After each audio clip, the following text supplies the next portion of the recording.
always evolving, where challenges come at the speed of change, resilience isn't just a buzzword, it's the foundation for growth and success. Welcome to Real Resilient Conversations. Every second and fourth Monday at 8:30 p.m. Central Standard Time, we bring you transformative discussions designed to build strength through dialogue. Whether you're a leader aiming to inspire, a team striving to collaborate, or an individual professional seeking growth, Real Resilient Conversations is your guide to thriving in today's dynamic environment. Our mission is clear: foster emotional resilience, cultivate transparent communication, and empower businesses to adapt with confidence. Through our resilient leadership coaching, we don't just talk about resilience, we live it, lead it, and help you achieve it. When resilience becomes part of your culture, every challenge is an opportunity, every setback a lesson, and every team member a leader in their own right. Real Resilient Conversations isn't just a show, it's a movement, a mindset, and a community dedicated to helping you and your organization thrive. Tune in every second and fourth Monday at 8:30 p.m. Central Standard Time and see the difference resilience makes. Be part of the movement and join the conversation live. Watch us on Twitch, Real Resilient Convos. Follow us on Facebook, Real Resilient Conversations with Quita. Get inspired on Instagram at Real Resilient Conversations. Catch our videos on YouTube at Real Resilient Conversations. Wherever you are, Resilient Conversations is just a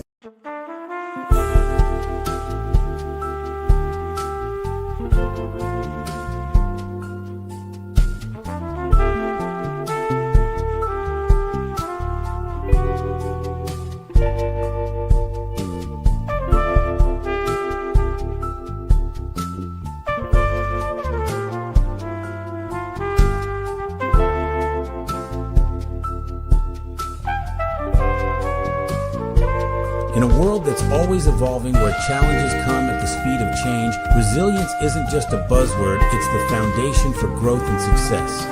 Welcome to Real Resilient Conversations. Every second and fourth Monday at 8:30 p.m. Central Standard Time, we bring you transformative discussions designed to build strength through dialogue.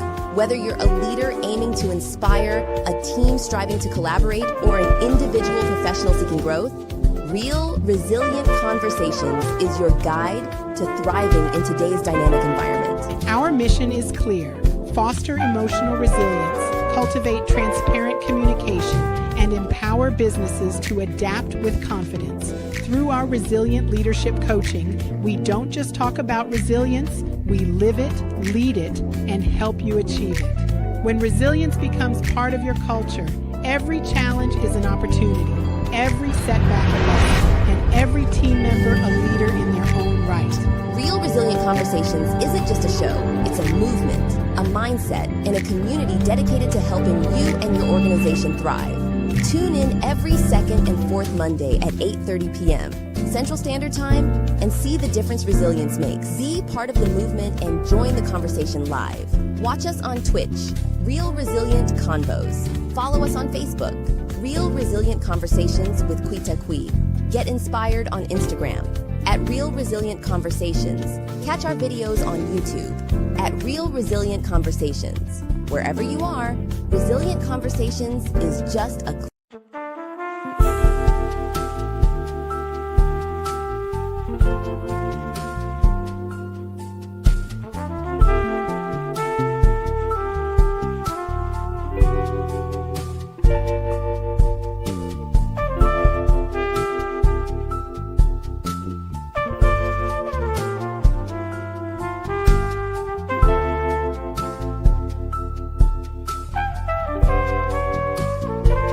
In a world that's always evolving, where challenges come at the speed of change, resilience isn't just a buzzword, it's the foundation for growth and success.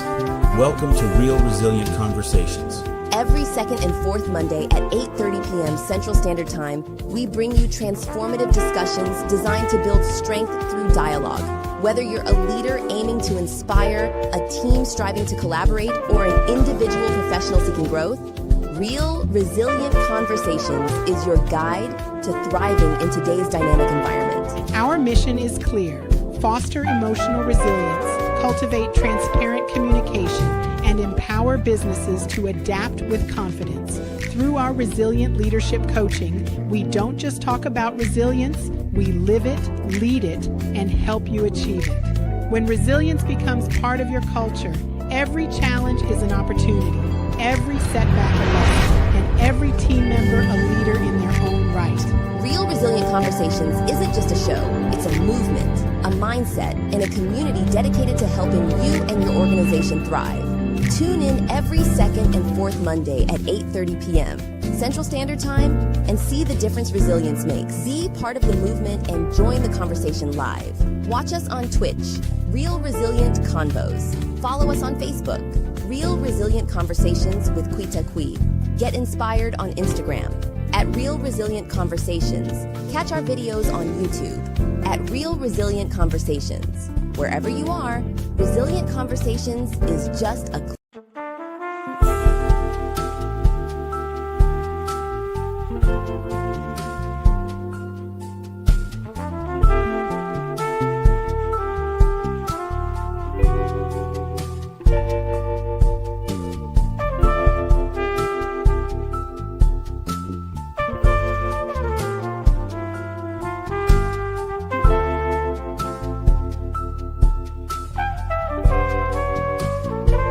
In a world that's always evolving, where challenges come at the speed of change, resilience isn't just a buzzword, it's the foundation for growth and success.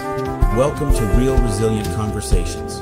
Every second and fourth Monday at 8:30 p.m. Central Standard Time, we bring you transformative discussions designed to build strength through dialogue. Whether you're a leader aiming to inspire, a team striving to collaborate, or an individual professional seeking growth, Real Resilient Conversations is your guide to thriving in today's dynamic environment. Our mission is clear: foster emotional resilience, cultivate transparent communication, and empower businesses to adapt with confidence.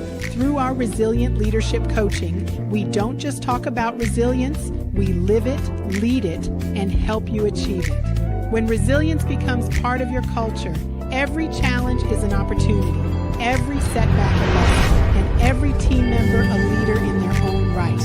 Real Resilient Conversations isn't just a show, it's a movement, a mindset, and a community dedicated to helping you and your organization thrive. Tune in every second and fourth Monday at 8:30 p.m. Central Standard Time and see the difference resilience makes. Be part of the movement and join the conversation live. Watch us on Twitch, Real Resilient Convos. Follow us on Facebook, Real Resilient Conversations with Quita. Get inspired on Instagram at Real Resilient Conversations. Catch our videos on YouTube at Real Resilient Conversations. Wherever you are, Resilient Conversations is just a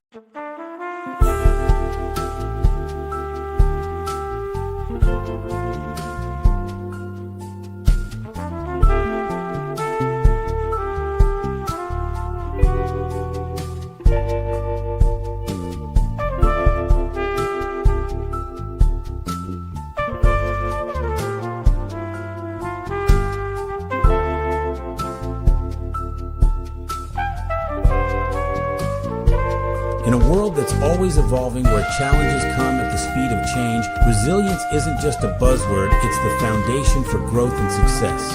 Welcome to Real Resilient Conversations. Every second and fourth Monday at 8:30 p.m. Central Standard Time, we bring you transformative discussions designed to build strength through dialogue. Whether you're a leader aiming to inspire, a team striving to collaborate, or an individual professional seeking growth, Real Resilient Conversations is your guide to thriving in today's dynamic environment. Our mission is clear: foster emotional resilience, cultivate transparent communication, and empower businesses to adapt with confidence. Through our resilient leadership coaching, we don't just talk about resilience, we live it, lead it, and help you achieve it. When resilience becomes part of your culture, every challenge is an opportunity, every setback a lesson, and every team member a leader in their own right. Real Resilient Conversations isn't just a show, it's a movement, a mindset, and a community dedicated to helping you and your organization thrive. Tune in every second and fourth Monday at 8:30 p.m. Central Standard Time, and see the difference resilience makes. Be part of the movement and join the conversation live. Watch us on Twitch, Real Resilient Convos. Follow us on Facebook, Real Resilient Conversations with Quita Qui. Get inspired on Instagram at Real Resilient Conversations. Catch our videos on YouTube at Real Resilient Conversations. Wherever you are, Resilient Conversations is just a click.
Okay, somebody let me know in the chat if you can hear me.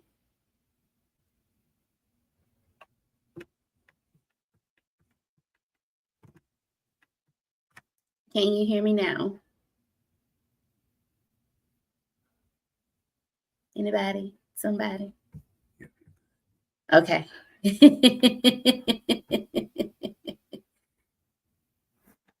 Okay, there we go. All right, so then let's start this thing all over again. It's a Monday. Come on in. All right. Somebody let me know. Can you hear me now? Can you hear me now? Okay, wonderful. Thank you, Ebony. Thank you, Joshua. I appreciate you. It has been a Monday here at Real Resilient Conversations. Here at the studio, it has been very much a challenge. So welcome to Real Resilient Conversations, where I'm your host, Miss Quita. We do this every second and fourth. However, today we're doing something a little special because we have a guest speaker, and I'm going to tell you a little bit about him here shortly. But it is the 2nd of June. Welcome to June. It is Mental Health Awareness Month, so we will be talking more on the mental health aspect side this month. It is also my birthday month, so we're going to be talking about the birth and the greatness that comes from within this month. So I am your host, Miss Quita. If it is your first time joining, I urge you to hang on in there, sit tight. If this is the type of teaching that you enjoy learning, I urge you to sit tight. Make sure that you like, share, subscribe, hit the notification bell, tag people in the comment section, let them know what you're getting, so that way they can get some of this goodness too. Okay.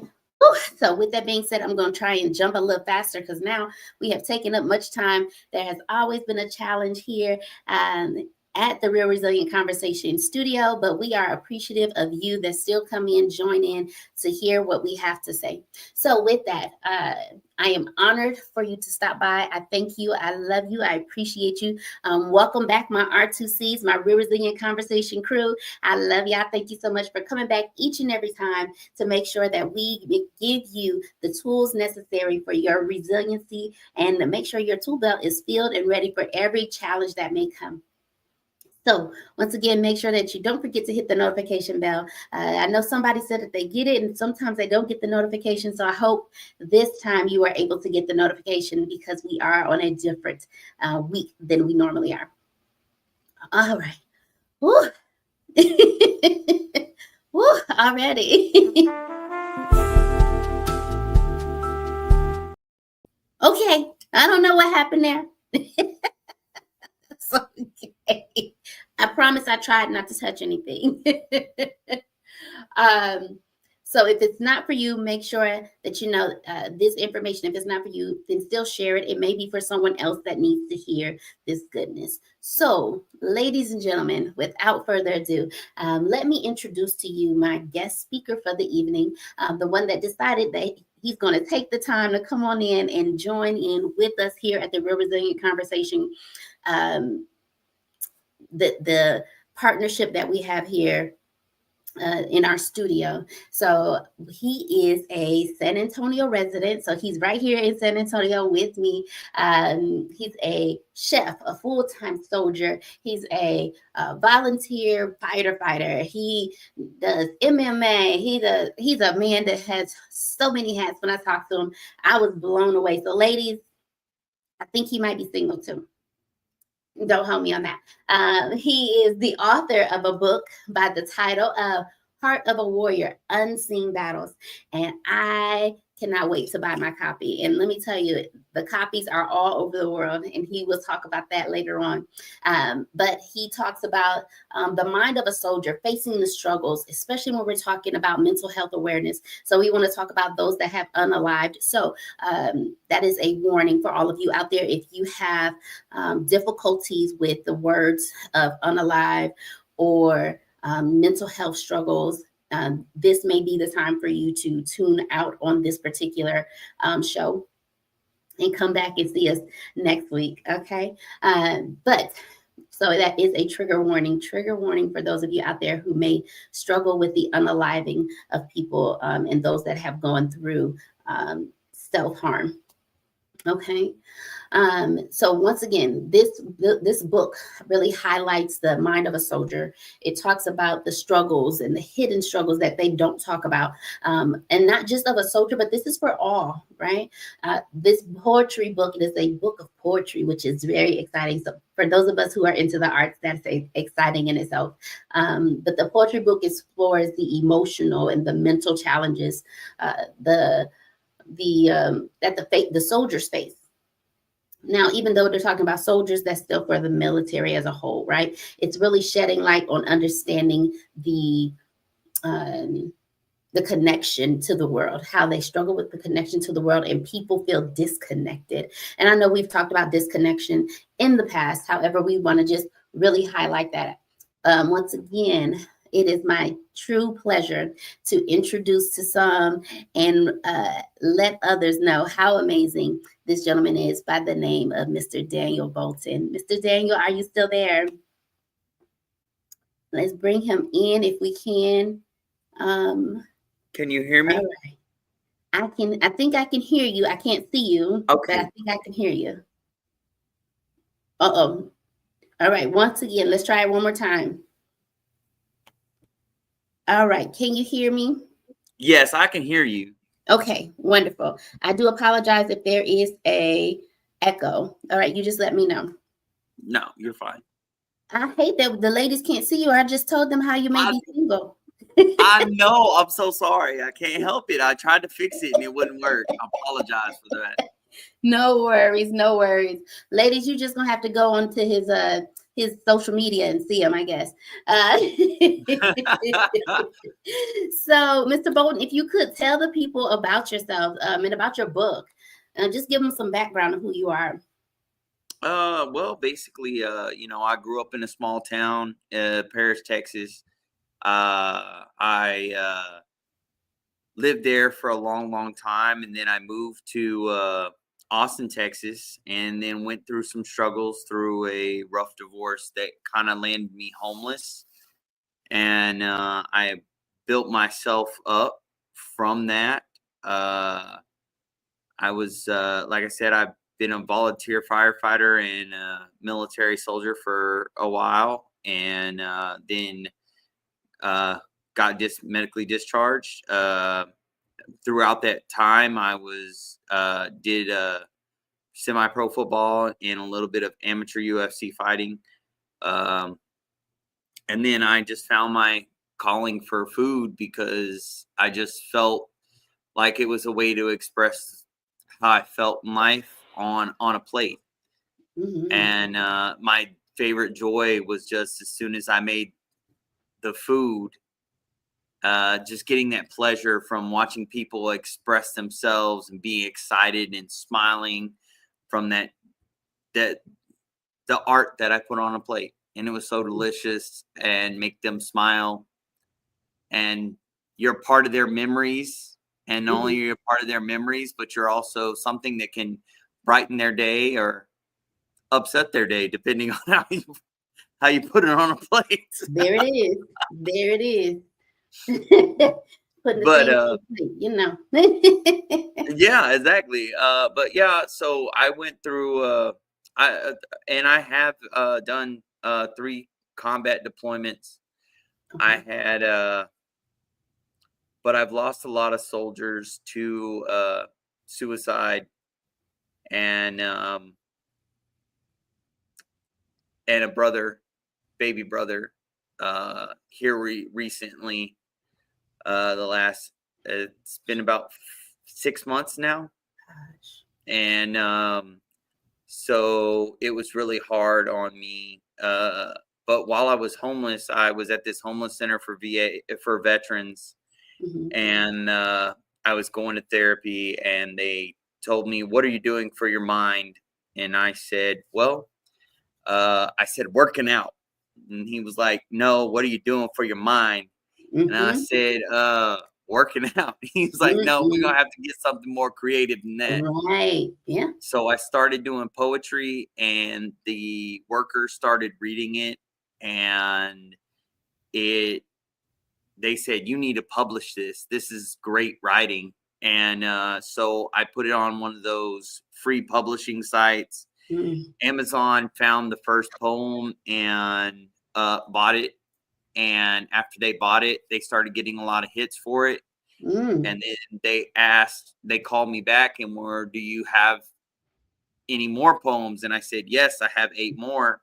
And they said, do you want to make a book? And I was like, I've never thought about making a book before. I don't know what the first thing is. They were like, let us get our publisher to you real fast. Wow. And then they got on track and made a book, and 75,000 copies later, here I am.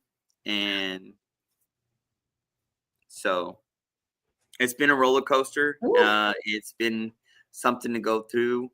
I do chef work. Here lately, I've partnered with another chef, and we do I do caterings and personal chef work as well. As long as the people that do contact me for that, they pay for the food cost down first, and then the final installment at the end of the experience.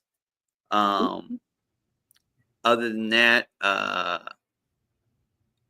this book is basically about the poetry is really about the misunderstanding between women and men, and not only women and men, but also the misunderstanding between civilian and military as well.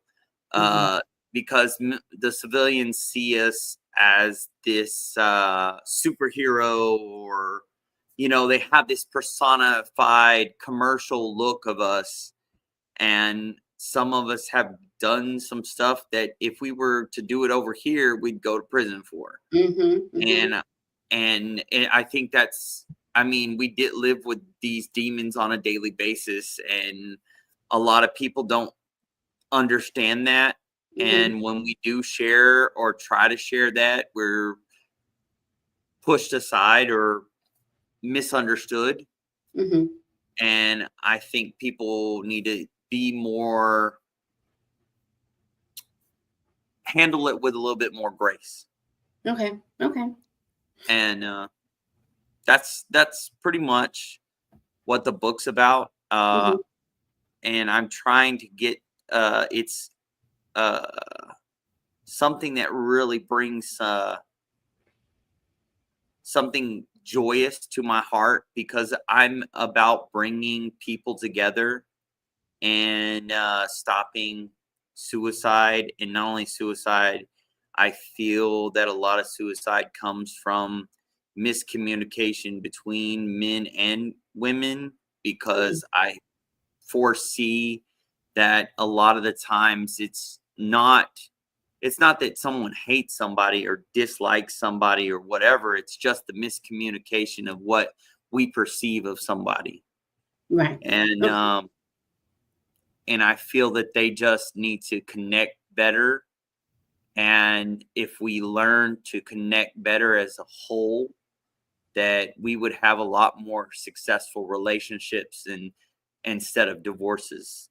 And we need to step away from the stereotype of society's AKA norm, because there is no normal, because even scientists have proven that we're all each our own individual, no matter where we come from. We're never going to be genetically to the same person that made us. So we're all our own individual, and we all bring something to the table, no matter what, and know who we are. Right. So what are your thoughts on tonight's topic? May I help you? When it comes to, in regard to resiliency, what are your thoughts on it? And those of you in the audience, put it in the chat. What are your thoughts when it comes to may I help you and your resiliency? Well, I'm gonna step in right here. If anybody knows anything about resiliency, I feel that I have a firsthand look on that. I've been knocked down several times, and even in the military, that was something that always, you always get your NCO reports, and that was always something that popped up, and they were always like, his resiliency is something to be respected, and and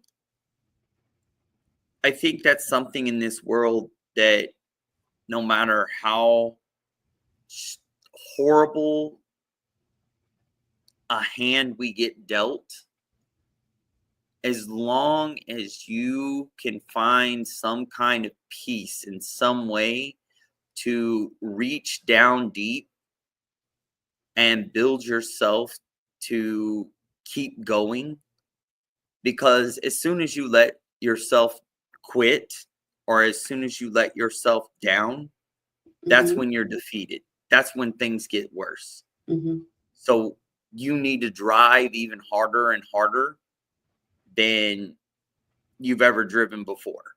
Because when you're being tested and when you're pushed to the ground, that's when you find out if you're a make or break person. There it If is. you're the person that's going to grow, or are you going to be the person that lets it bury you? Mm. And so I've Mm. always been the person to try to dig myself out, and I've dug myself out of a lot. So how do you help other people when Uh, they have those same situations? well, when they get in those situations and they feel like that, I that's one thing as a leader. When I was in the military, I really took to heart, because I was always asking, is there anything I can do for a soldier? Is there anything can I do for your family? Is there something I can do with this and that? And even now, with me being out of the military, once a month I go feed the homeless with my own money.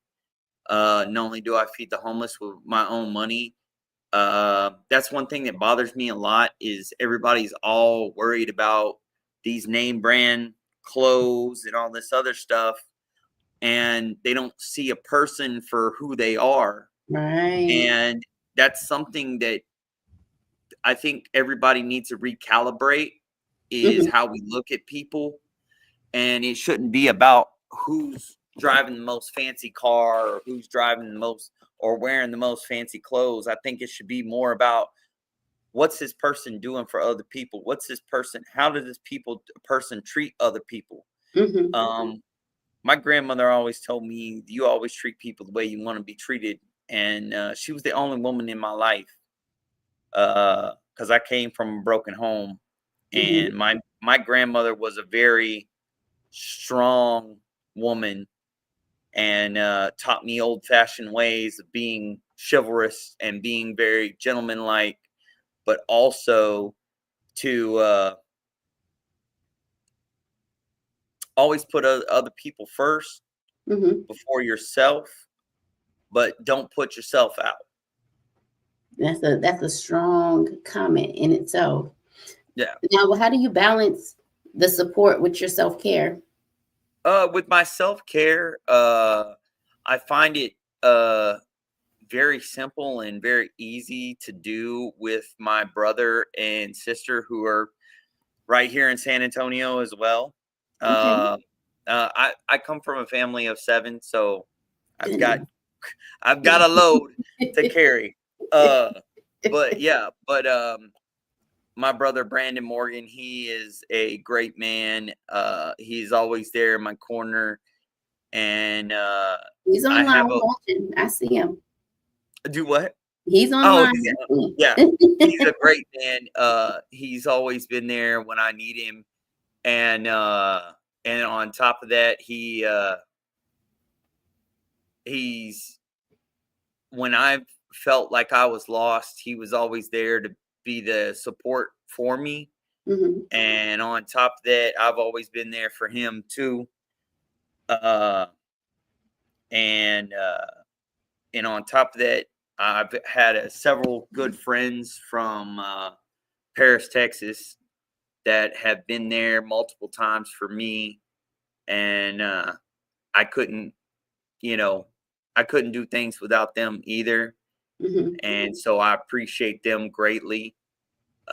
Even though our town is a very small town, it's one of those towns where you just know everybody and everybody knows everybody. And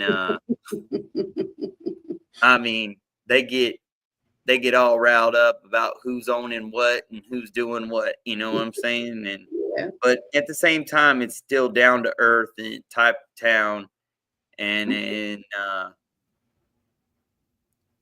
it one of my favorite team leaders always told me, he said, never regret the struggles that you've gone through or the stuff that you went through, because that's what defines you and what makes you. Right. And he said, without those things, you wouldn't be the person you are today. This is a true, very true statement. Now, I noticed that you had already kind of covered when we're defining help and what help looks like personally. You've kind of given the emotional, physical, practical aspect of your day-to-day, having people that you are rooted and grounded in that kind of helped you with the empathy of life and relationships and how they've been there. Now, but professionally, we usually look at how we can support others, contribute to their performances.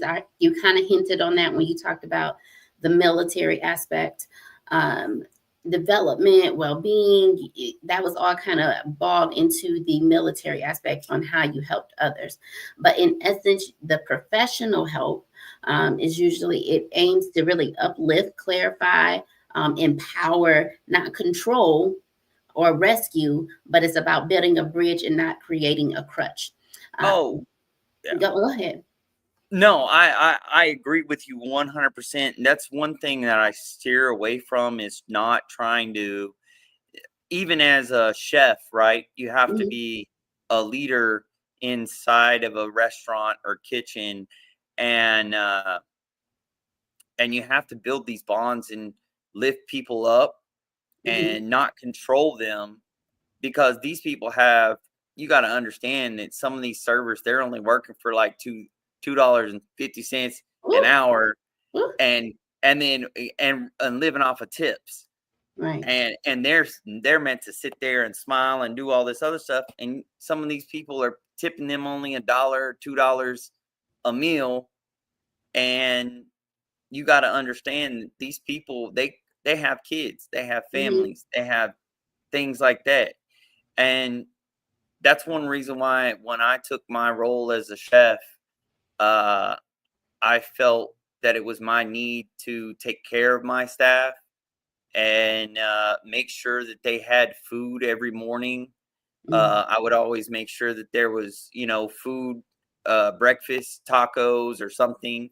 I'd make something fresh, and I'd always call it a family meal, and try to share time with each other, so that way you can unload your burdens. You can talk about your things and have that safe space. Safe space. Yes. And the problem is the majority of people nowadays, we work so much with the long hours that our work staff is more of our family than our family 95% of the time.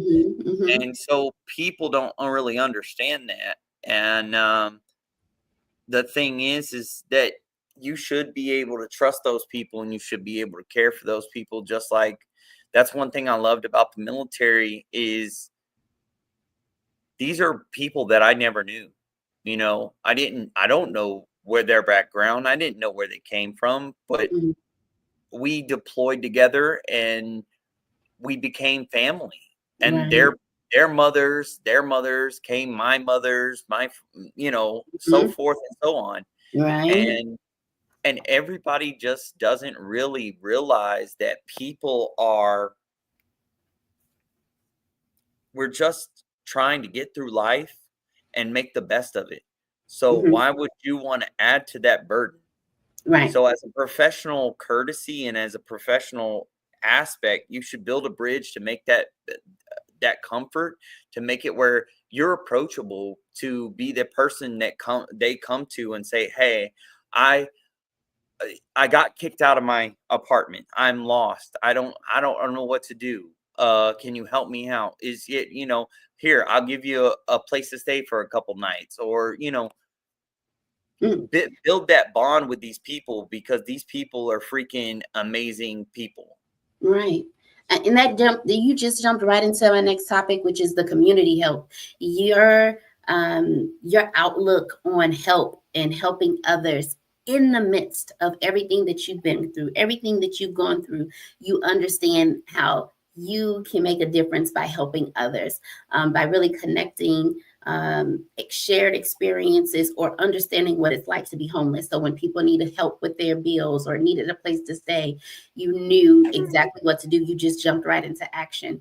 And so within the community context, I see that you've already cultivated that in essence. You kind of tipped in from professional and then did the community thing together because like you said, we're all a family. When we become family, that's your new community. That's where you reside. That's where you spend your time.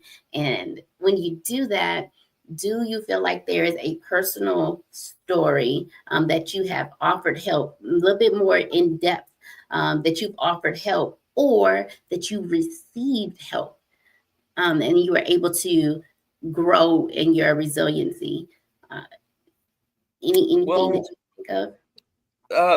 To answer that question, the only way that I can answer that question is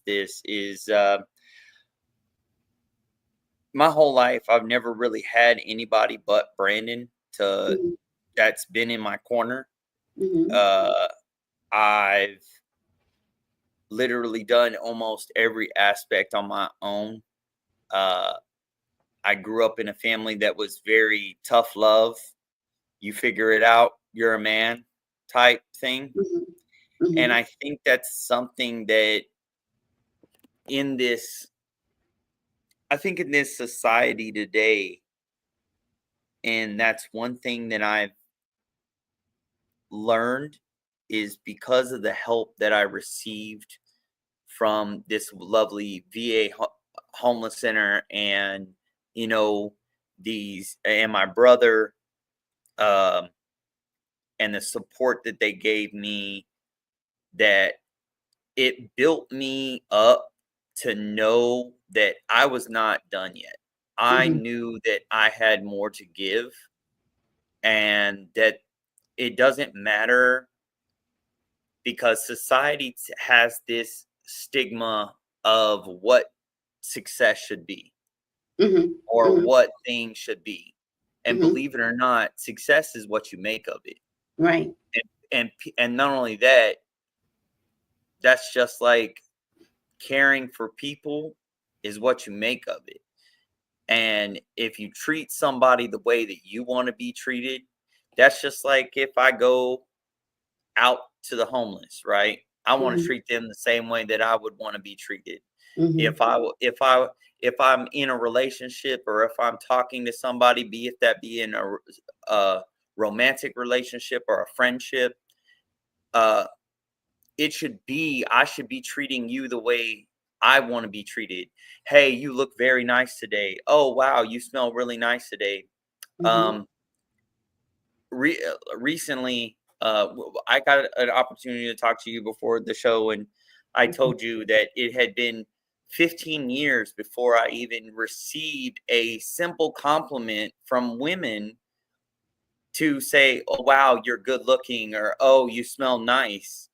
And I just bought a new cologne, and I was in Target, and these lovely ladies uh, walked by and named Sophie and Lexi, and they both turned around and was like, "You smell amazing. What is that cologne?" And I was like, "Oh, thank you." And I told them the cologne, and they were like, "Well, thank you, handsome. You have a wonderful day." And I'll always remember that because men don't get compliments that much, and I think that's a very big it's a very big stigma of society nowadays, and You know, I think they should reach out and give that more. But like I said, you got to treat people the way you want to be treated. Daniel, I don't know how else to tell you this, but maybe I'm the oddball because if I see a gentleman and he looks good, he smells good, I'm just like, excuse me, how you doing? I'm just like the ladies in Target. Excuse me, sir. You are amazing. By the way, you are very handsome. And then if that's it, then that's it. And I also realize whenever I'm hosting karaoke and I go and I talk to people, I kind of rub them on their back and I'm like, hey, how was your day? You're doing okay. Even if I'm not interested, I am starting to learn because people don't get enough of that touch, that conversation, that eye contact. Whenever I'm doing that, that they're like, oh, she must be interested in me, but it's because they have not had that physical contact. Yes. No one has complimented them. No one has taken the time to listen to them. And so when a woman has the power, if that sounds a little selfish when I say it, but you have the power to change somebody's day simply by gentle touch. Hey, how you doing? You look amazing today. Is everybody, are you being taken care of? It's just a concern. And then I realized that people, because they're not getting that, they feel attached to me or attracted because they're attracted to that type of energy, if that makes sense. Well, and I think that's another thing that a lot of people misconstrue sometimes also is I don't feel like it's automatic attraction.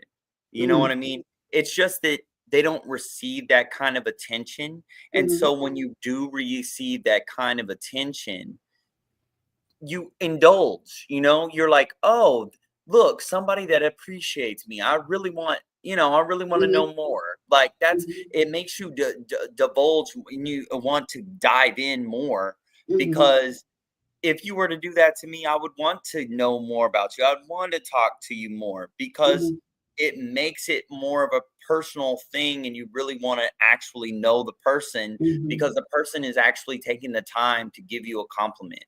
And I foresee, and I'm not, like I said before we got on the show, I know that it's not all women, but I will say a majority of them have been complimented too many times that they take it for granted for a majority of times. And I think they're all lovely ladies, and I think that they just have to open their minds a little bit and be more receptive.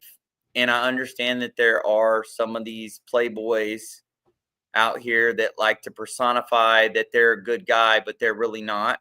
But there are multiple different standards that should be looked at before accepting or going after a certain man. Right. And I feel as far as helping people, we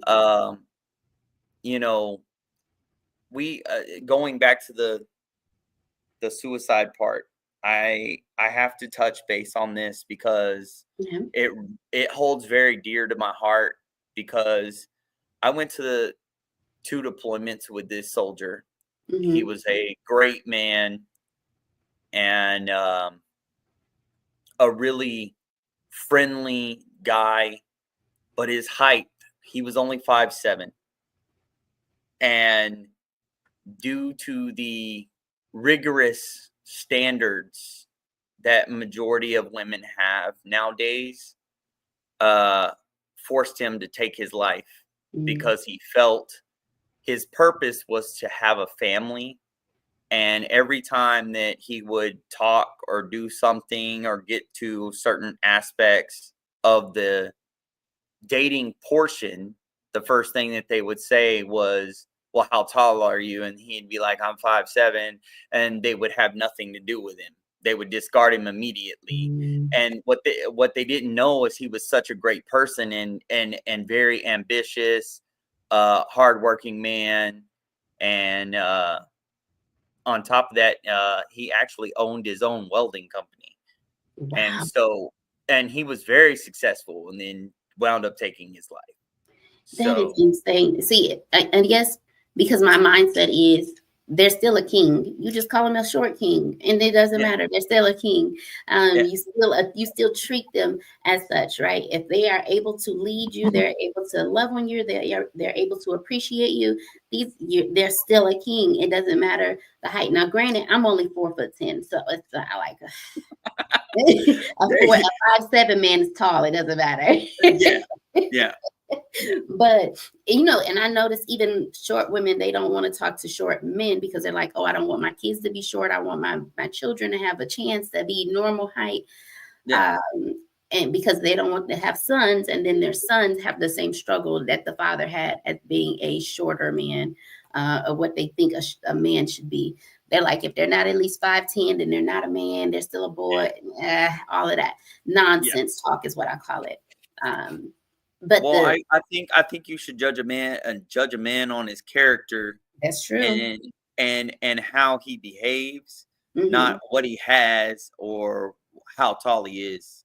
This is true. Uh, This is true. I uh think the what he has part comes because people have been, it's a trigger for a lot of people, right? yeah, It's a scare thing because they've been with people out of potential, and that yeah. potential has left them in more debt, that's left them heartbroken, it's left them discouraged, it's left them frustrated. So they're like, I'm not doing potential anymore. If you don't have And, it already, I don't want it. and I And and I understand that yeah. because I was a man who gave. I waited until I was 35 to get married, and I wound up taking a woman. I paid for her college, made her got her degree, helped her get her degree, helped her get her career. After I helped Hmm. her get her career, I bought a house Hmm. uh, with cash, bought her a car, and then she turned around and wanted more and wound up cheating on me and divorcing me and putting me homeless. That So, wow. so after everything that I did for her, I was not good enough in Mhm. her eyes. And I think that sometimes when you build up people, sometimes they take it for granted and they don't realize what you did for them because once they get to the place that they haven't been before, Mhm. they forget who got them there. So do you think there's a difference between enabling and helping? Oh, yes, there's a difference. You just got to be careful when you are doing one or the other Mhm. because the problem is I think a majority of the time that it gets too confusing and sometimes they they kind of blend together, if that makes sense. Okay. And sometimes people don't realize that they're doing that until it's too far in. Mhm. Mhm. Yes, because you know, whenever you're helping, you're teaching them responsibility, you're teaching them things to help them grow and to learn, right? And Yes. somebody told me the reason why people don't watch shows like what I have is because they don't want to help themselves. They like to stay where they are. They like to stay stuck. They don't like to grow. Too And many so people are too many people are comfortable with the comfortable there it is. and And so then they they don't want want to to be be enabled. uncomfortable. They They don't want want to be somebody to uncomfortable. enable them to be comfortable. They want someone to let them stay in their discomfort. They want someone to prevent them from growing or to change or to challenge them to change. They don't want that part. So then they're often driven because of the guilt, the fear, codependency, whatever that might be.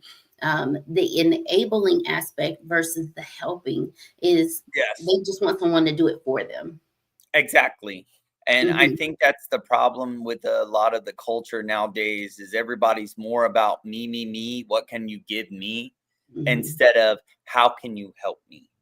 And You know, my logic is if I'm taking care of you and you're taking care of me, we have a better chance at winning. that's the truth. That is Mhm. 100% fact because if you know what, my favorite saying is teamwork makes the dream work, but if you ain't willing to do the teamwork, then you don't make the dream work. There it is. So So It, a lot of people nowadays they want to wait for the dream and then just get handed the dream automatically without doing the work. and you know, Joshua from YouTube, he said, ignorance is true bliss. People love to stay in their ignorance. Oh It yeah, just all feels the good. time. It feels easy. It's smooth sailing. It's when you have to change your thinking. And I know that that comes with boundaries, right? Changing your thinking comes with boundaries. And we kind of Yes. hinted on that earlier when we spoke about how boundaries are there to help. And usually it's not to hurt anyone, it is to help. Not Yeah, just them, exactly. it's helping you. What are some boundaries that you feel like you put in place in order to get to this point in your life? Oh, nice question. So my boundaries right now are I have no, I'm serious. I've put up a lot of boundaries here lately Mhm. just because of what I've gone through And, I have, here recently, somebody asked me why, because I live in an apartment, but somebody asked me why I live in an apartment, and that when I could go get a house or whatever, and I said because I was like, it's not about my status or where I live. Um, if somebody's going to be my friend or something of that nature, they don't need to know what my bank account is. They don't need to know what style of clothes I wear. They don't need to know that I can afford a six bedroom house, whatever. I'm just making a broad generation. But if I can do those things, right, they don't need to know those things. And if they can't accept me as just a normal person and accept me for the personality that I give and how I treat people and my respect for people, then they don't deserve to be with me. And as soon as they start giving me the vibe of, oh, I need to know what your bank account is, or I need to know what your money is, or whatever, then I ain't got time for you. I hear that. And if you can't accept somebody as, for their personality and the joy that they can bring to you, then you need to set those boundaries and say, hey, you're not welcome here, because you're just going to cause trouble or be a financial burden that I can't deal with. Right. And that's setting boundaries while still being compassionate, right? Yes, exactly. And you can say, I really love being around you. However, I feel like you're looking for someone to take care of you versus someone to really love you and appreciate you. Yeah. And just to touch in on that, I feel that when you said that, somebody wants to take care of you, I think the problem is the majority of people, they've never been taken care of, and they have this, I don't mean this in a derogatory term when I say this, but like the Disney fairy tale of Prince Charming coming to rescue them and put them in the castle. But I feel that people really need to realize that this is a partnership. There it is. And people need to know that I'm there, not just there financially, but I'm there for you emotionally. Not only am I there for you emotionally, but I'm also there for our joy. You're my partner. Because the person you're supposed to marry is supposed to be the person is your best friend. That's right. And I should be able to go to you about anything that I want to go to you about, and you be accepting of that, and not only that, nurturing and caring of that. And one of my favorite saying is this: a man will choose peace over beauty any day of the week. And I'm beauty, and I still want somebody to choose peace. Yeah, and all women are beautiful. I'm not saying that that they're not beautiful. I'm just saying all women are beautiful, but I'm just saying in the aspect of everything, a general man is going to accept peace over beauty, because if I come home and you're beautiful and you're nagging at me, I don't want that. I don't want, look, I already got to deal with the world on the outside. I don't want to come fight it at the house when I get home. I want to be able to come home and express myself and be able to have fun with you and enjoy the day. Be if that means sitting down, watching our favorite soap operas or cuddling up or whatever. I don't know, whatever makes us both happy. That's what matters. Right. I think because when I'm looking at how boundaries are set, and before I say that, Joshua was saying on YouTube, he said we need our partners to be assets, not liabilities. Yes. And so that comes with boundaries, right? Yes, whenever the person is overtaking our when they step over our boundaries and they're taking over our peace.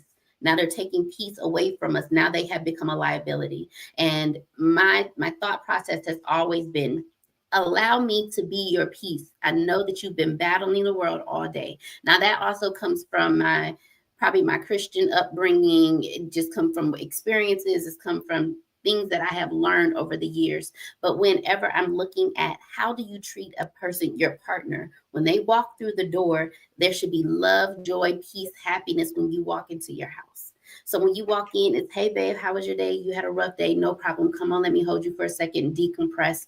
Let me love on you. Let me show you that this is a safe space. Being that as a woman, now that's just from my perspective, as a woman, I should be able to say, I know that you battled everything else. Now, the barrier is if I can't handle it at that time, I should be able to voice that and say, I would love to really help you decompress, but right now I have a lot on me and I don't want to put that on you. Will you allow me time to decompress so that way I can properly love on you?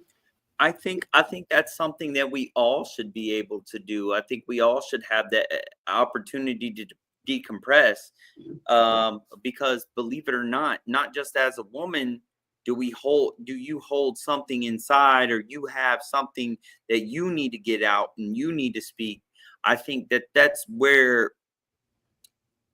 as a partnership, you should combine your communication skills and communicate with each other and be like, look, we need to set aside this hourly time, or or whatever, to come together and express these emotions and these problems that we have, or not saying between us, but what we're going through on a daily basis, so we can decompress and let these things go out together. Because I have to be understanding of your problems and you have to be understanding of my problems. Right. Because remember that we all have to remember this, that a relationship is a choice. There it is. Not only is it a choice. So if I choose you to be my partner, it doesn't matter about whoever's around me. It matters about you because I chose you. And so that means that between you and me, we have to work these issues out. And it doesn't matter. And one of my favorite sayings from my grandfather said, he said, if you going through a hard time in a relationship, he said, just remember this, it's between you and your lady. He said, it doesn't matter about the whole world. And he said, it doesn't matter about your best friends. He said, you don't bring that to he said, you don't bring your problems to your other people.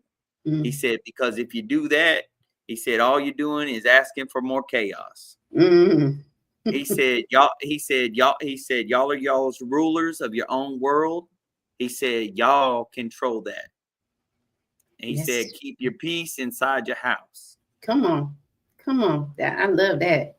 But how do you connect safe space with people on the outside? We just kind of talked about your safe space inside your home, but on the outside, how do you create a safe space for those around you?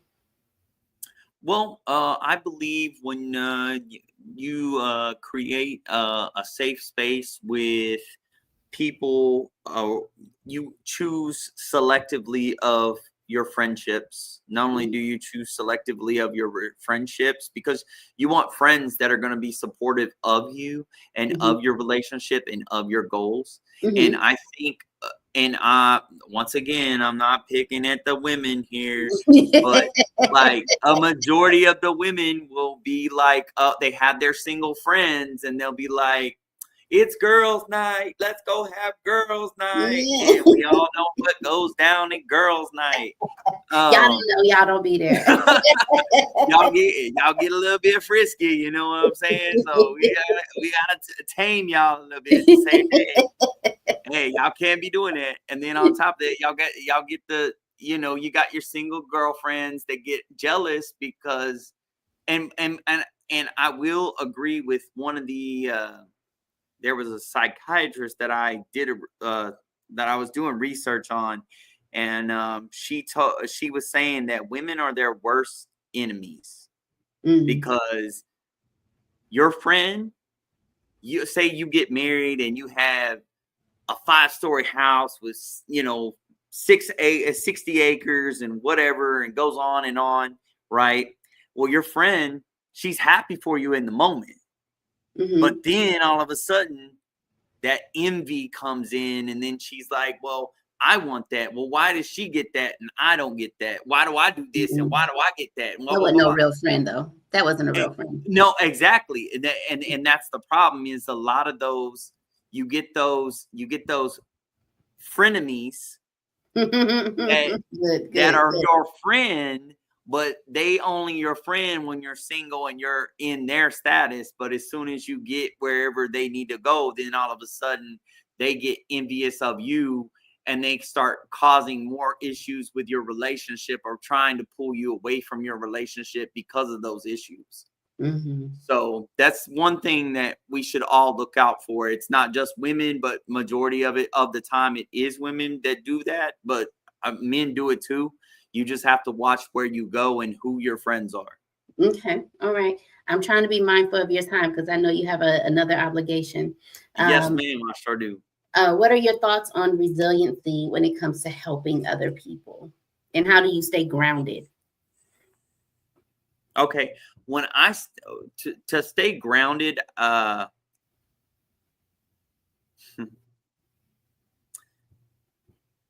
remember the way that I stay grounded is I remember everything that I grew up from, because just to give y'all a little insight, I grew up from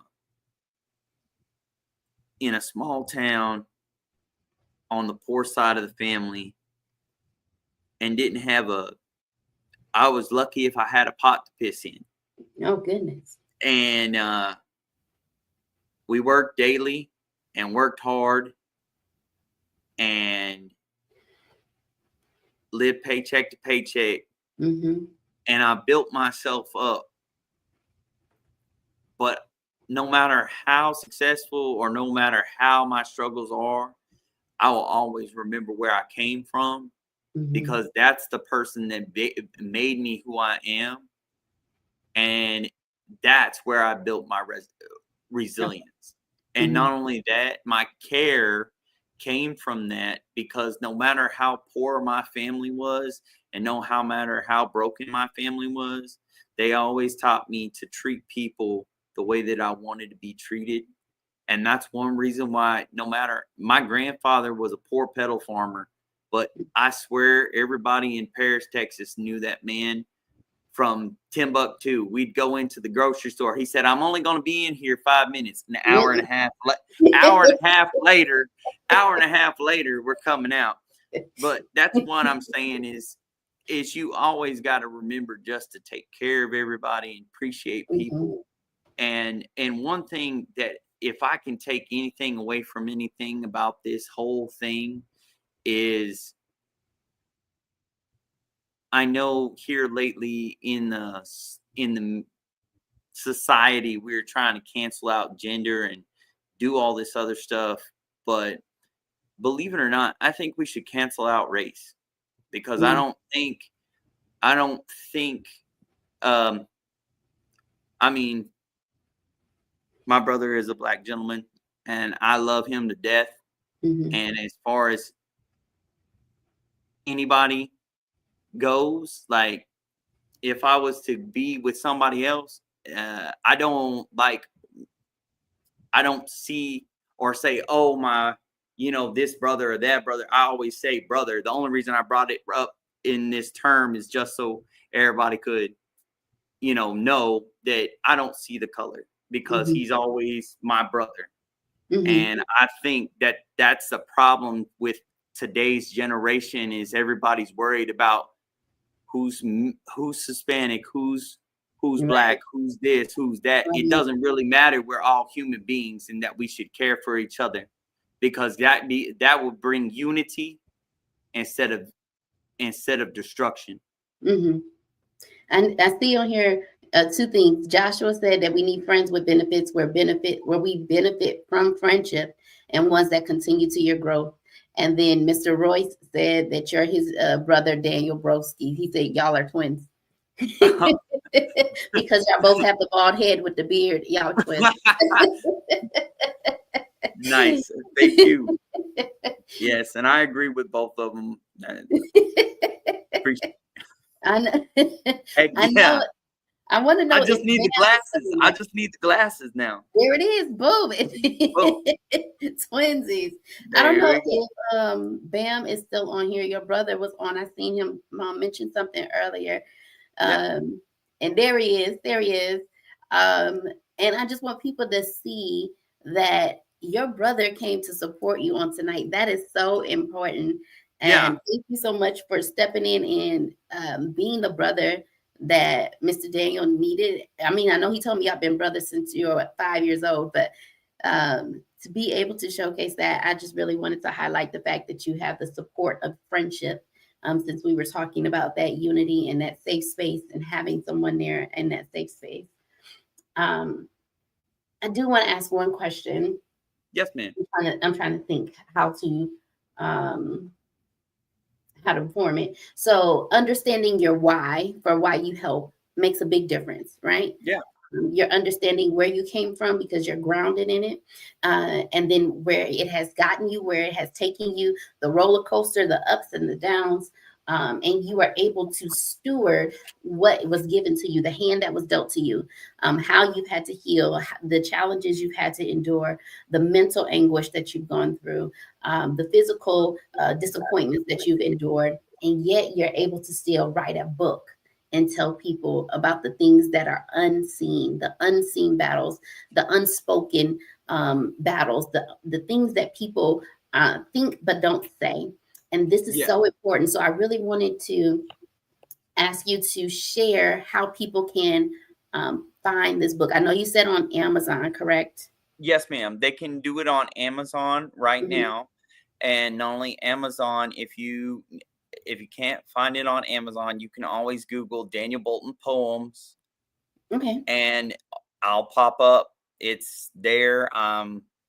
About the first 4 sites that pop up. Wow. So, and like I said, if I get another 5,000 books sold, then I'll wind up signing a book deal with Barnes and Nobles.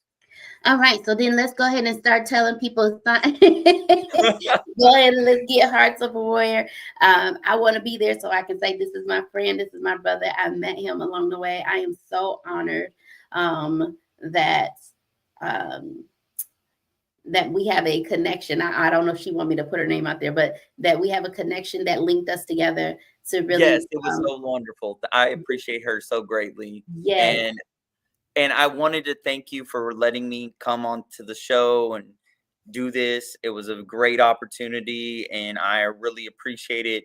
And on top of that, I also wanted to put out there that if anybody needs any catering or needs anything of that nature, I do post pictures on my Facebook and Instagram. Y'all can go to my Facebook or Instagram. What's the name on there for that?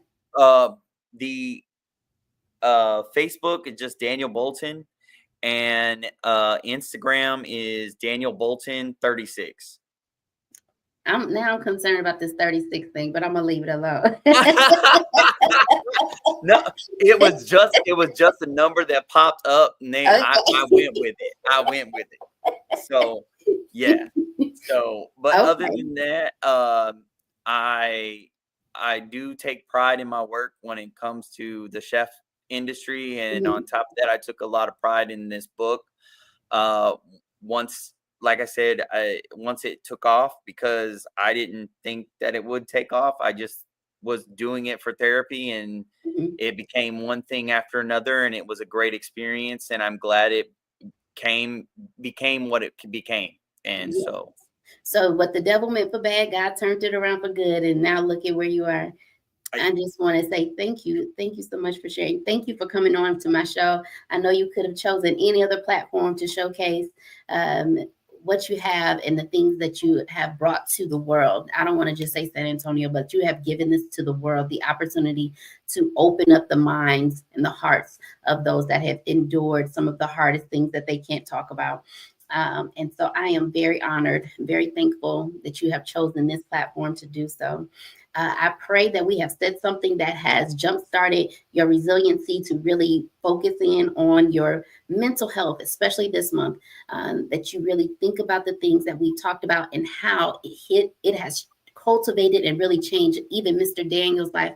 And this is why we have this show, right? So we can have real conversations about the things that people have endured in order to be resilient to get to where they are. And it's just it's a never ending battle, which sounds horrible when you talk about resiliency, but on today we're good. And then tomorrow it may not be good. And you may have to take out some of those tools in order to break through some of the hardships of this thing that we call life. So I know that your time is tight. So please make sure that you all like, share, subscribe, share, put somebody else in the comment section so they know to come and watch at a different time. Make sure you hit the notification bell so you don't miss out on any of the great things, the great topics that we have. Make sure you all come back on the 9th of June. And we're going to start the new topic, and it's going to be called birthright. Like I said, it's my birthday month, so birthright is getting ready to be amazing. I hope that you all come prepared next week, because we do this on the 2nd and 4th. Every 2nd and 4th Monday of the month, we do this thing called Real Resilient Conversations. I love you, a new brother. Thank you so much for being who you are, authentically yourself. Don't change an ounce of who you are. And ladies, once again, I told you he's single, I think. Yes, I'm single. And make sure I'm trying to tell you, you better snatch him up before somebody else do. He's looking for a good heart, a woman that knows how to hold him and cuddle and all that good stuff. Y'all better find him here in San Antonio before somebody snatch him. Oh, and one more thing, I just wanted to say thank you so much for this wonderful opportunity. It was a blessing, and on top of that, like I said, feel free to add, share, or whatever y'all want to do, and go and buy my book. Okay, looks like he put. And I hope it helps out. Pen of Daniel. Is Pen of Daniel you? You what? Pen of Daniel. Ken of Daniel. Pen with the P. Oh yes, Pen of Daniel. Yes, that's me too. There it is. We found it. It's up there. I'm sure that my team is going to put it across the screen. That's already in the comment section. And so that's a way to make sure that if you haven't found him, that's one way to find him, to make sure that you can get his book. I love my team. My team is so amazing.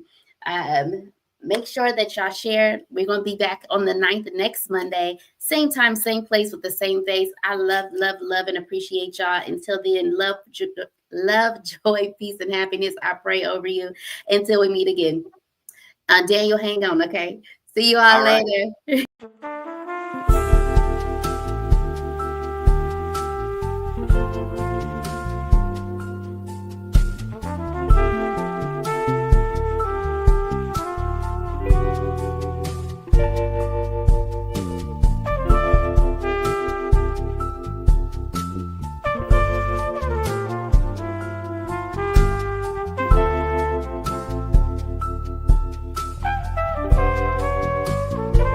In a world that's always evolving, where challenges come at the speed of change, resilience isn't just a buzzword, it's the foundation for growth and success.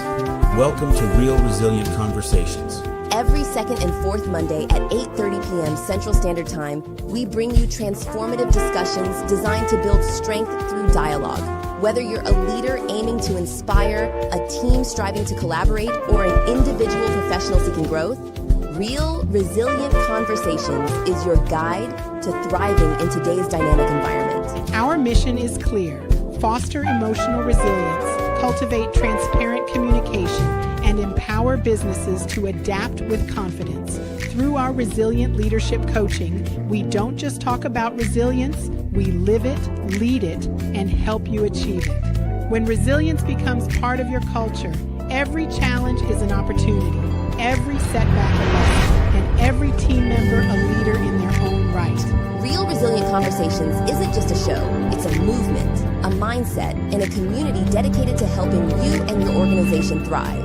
Tune in every 2nd and 4th Monday at 8:30 p.m.